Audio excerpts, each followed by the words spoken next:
Does everyone in Beacon Hills know about the supernatural now? I get this question every now and then, and to be honest, it's kind of funny to me. At the end of season 3, it was a massive inside joke that people in town already know about the weird stuff going on. You're breaking up with me?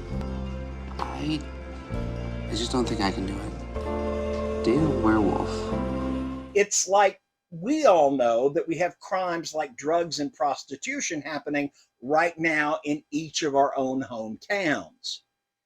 But just like those vices, the supernatural is usually only hidden from the squares, those who just don't want to admit that it's happening.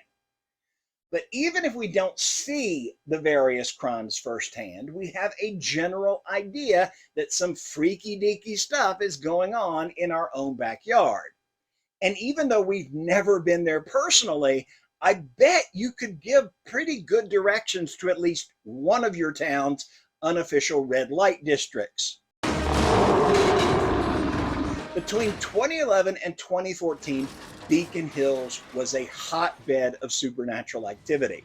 To strain my analogy about vice crimes, it was like the school library turned into an open-air drug market. The local mental health facility had more break-ins, explosions, and deaths than a Mission Impossible sequel. It was intense. I've learned a few things lately. Werewolves, hunters, canamas.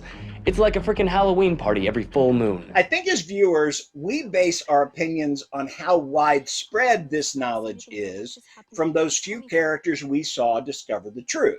Why was Jackson the Canema? Because sometimes the shape that you take reflects the person that you are. And what shape would an increasingly confused and angrier by the second father take? Stilinski acted all surprised and confused, but he had already seen some truly weird stuff way before Stiles explained it to him. But I was able to hold her hand, and then I remember her hand suddenly gripped mine so tightly. And then she looked me in the eye and she said, "If you want to be with her, go now." The sheriff simply chose not to understand what he was seeing so he could go on ignoring the truth. While it seems to strain credulity that people would know and then just ignore that knowledge, we all literally do this all the time. We're so busy living our lives, working our jobs, and doom scrolling on our phones that we don't always pay attention to what's happening right outside our own windows. We get wrapped up in our sphere until something forces our attention, and then we're like, oh snap, there's some weird stuff going down. But most of us will then scramble to get back into that bubble as quickly as possible so that we can return to ignoring reality.